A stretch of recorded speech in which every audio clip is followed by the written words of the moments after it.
Welcome to Megapath Presents. I'm Ronnie Hayes, and tonight, real quick, I want to give you guys an update. It's an update I promised to give. I actually recorded a video about my thoughts on this, but it just ran long. It was like 25 minutes, and I even had to stop a couple times to look up some information just to make sure I had that information right. So by the time I edit it and render it and upload it, it'll be 4 in the morning. Plus the internet, I'm having some problems. For some reason it keeps cutting off.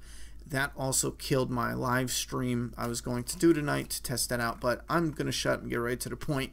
That way I can make this short and you guys can actually get this video tonight. But huge update with the Daddyofive situation.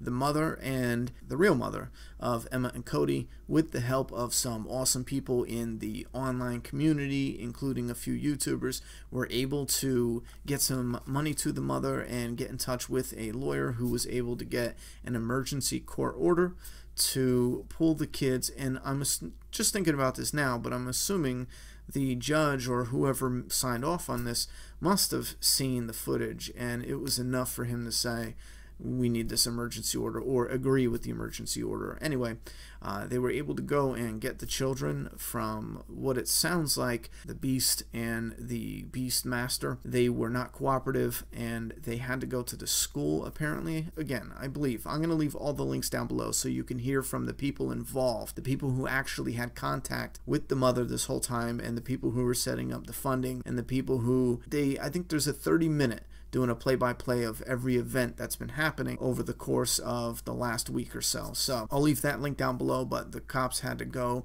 to the school. It's a shame because even the son Cody, we'll talk about it tomorrow, but apparently he came out saying that Heather and his father told him that his mother threw him away like garbage and she doesn't love him, and that's just disgusting to try to brainwash your children with something like that. It's just, we'll talk about that tomorrow where you'll hear my opinion on it, but you can give me your opinions down below. You can go follow the story, and I'll also put a link down below to a site that seems to have put together everything that's been happening play by play, and there's a whole lot of information about the details between the custody battle that ensues after that.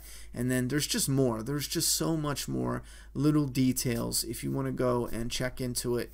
It is more than just parents abusing, or a father and a stepmother abusing their kids for YouTube revenue and a little bit of fame.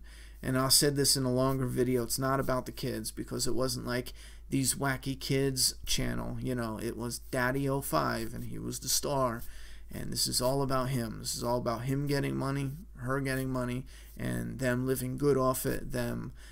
I mean, Cody was directly involved. His torment gave them money to go to Disney World, and he didn't even get to go. That's the type of scum we're dealing with here in this situation. And then they tried to turn it around as if, you know, as if it's all fake. At first, it was Philip DeFranco's fault.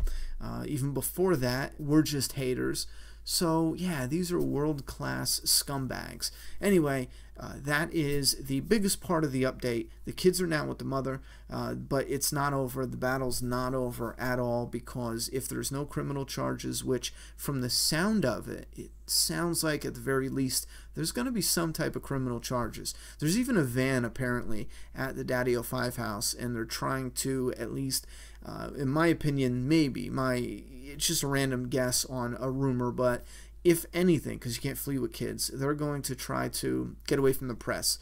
Maybe they got word from their PR team, or maybe they got a heads up from their lawyer that some shit is going to come down legally, and they're going to want to stay away from the press, and this way they can go to the police and hand themselves in whenever they want on their schedule. They can get their affairs in order, because if you're home and the press show up, they're outside your lawn, and the cops show up to get you, boom, you're doing the perp walk. So the van out front could be a strategy for them to go to a location where the media doesn't know they're at, and then when they hear that they are wanted now because of some charges, they are able to go to the police station without the perp walk.